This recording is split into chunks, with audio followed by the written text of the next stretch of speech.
Добро вечер. Минути за најновите информации од културата. Во Домот на културата Антон Панов во Струмица отворена е изложба на фотографии на Гонца Перунковска, македонка која долги години работи и твори во Швајцарија. Станува збор за збир на фотографии кои го отсликуваат нејзиното интимно чувство на припадност кон својата татковина, своето родно огниште, нејзините корени. Одбрав ова изложба да ја отворам во Струмица, во мојата родна Струмица, и тоа точно на местото кај што сум родена, значи во една од куќите која што постоеше на местото каде што е изграден Домот на култура, тогашен Дом на култура, сега Центар за култура во Струмица. Ке изложам 40 фотографии од Македонија, претежно снимани во последните 7-8 години, од цела Македонија, нашите цркви и манастири, нашите познати убавини, езерата, планините, водопадите, сите места кои што ги имам посетено и кои што ми лежат на срце, како и од мојата родна Струмица, од околината. Фотографиите се изработени на алуминиумски панели, испечатени се на алуминиумски панели. Ќе биде изложба од отворен карактер, која што може да ја посетат сите, може да дојдат и на отварање. Тоа ќе биде отворена околу месец дена, не сме уште договорени кога ќе се затвори изложбата од отворен карактер. Изложбата носи наслов Корени. Зошто корени? Мислам дека е јасно, затоа што моите корени се во Македонија, во Струмица и буквално на местото каде што ќе бидат изложени фотографиите. Тоа за мене е посебно емотивно. Ова изложба, како што кажав, ми е посебно значајна. После 12-13 изложби во Швајцарија, сите ми биле драги, меѓутоа ова ми е посебно. Жените во македонската архитектура, обновата на Скопје. Архитектонска изложба, проект од национален интерес во културата за 2025 година, беше представена пред бројната публика во Македонскиот културен центар во Њујорк.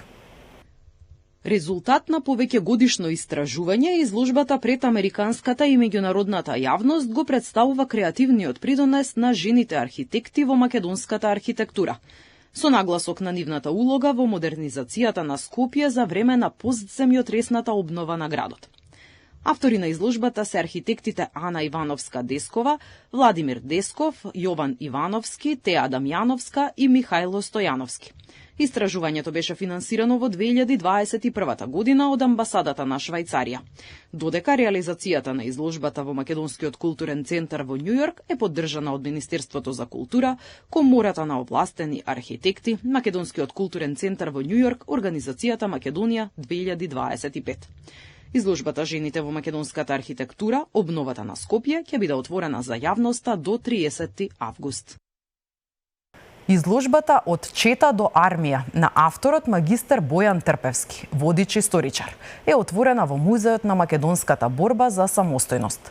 Преку примероци на оружје, фотографии, документи и други материјали. Изложбата ќе ги представи клучните етапи од процесот на создавање на македонските вооружени сили, од ајдутството преку востаничките чети и обредите во народно-ослободителната борба до создавањето на македонската армија како еден од најважните столбови на државниот суверенитет и независност. Изложбата ја посети нашата колешка Нела Соколовска. Оружје, фотографии, документи и други материјали кои ги прикажуваат клучните етапи од процесот на создавање на македонските вооружени сили се поставени во Музеот на македонската борба за самостојност во Скопје како дел од изложбата Од чета до армија од авторот Бојан Трпевски, водич историчар. Целта на изложбата е да го прикаже формирањето на македонската армија од ајдутството преку востаничките чети и одредите во народно-ослободителната борба до создавањето на армијата на Република Македонија како еден од најважните столбови на државниот суверенитет и независност. Целта беше да се постои изложбата која што ќе имаме оригинални предмети, воена опрема, оружје, кои што дел се всушност за прв пат представени на јавноста.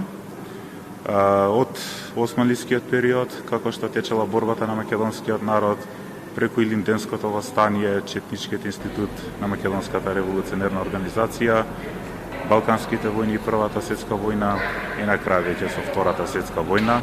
кога партизанските одреди постепено прераснуваат во една вистинска професионална армија, за да на крајот на последното пано всушност ние представим периодот кога сме дел од Југославија, кога всушност во Македонија е стационирана петата југословенска армија и целиот изложба всушност се заокружува со формирањето на армијата на Република Македонија, кој што всушност се формира со законот донесен февруари 1992 година.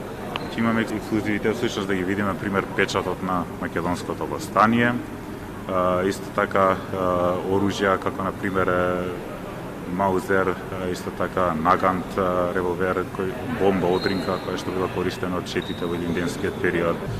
Исто така опрема и оружје на партизанските одреди во Втора светска војна. И всушност тука ни е представен и законот, токму изданието на Службен весник, кај што е објавен указот за прогласување на законот за одбраната од 1992. Изложбата ќе биде отворена до крајот на септември. Високите летни температури не го намалија ентузијазмот на малата екипа археолози без прекин да откриваат закопани тајни на неолитската населба Тумба Маџари во Скопје.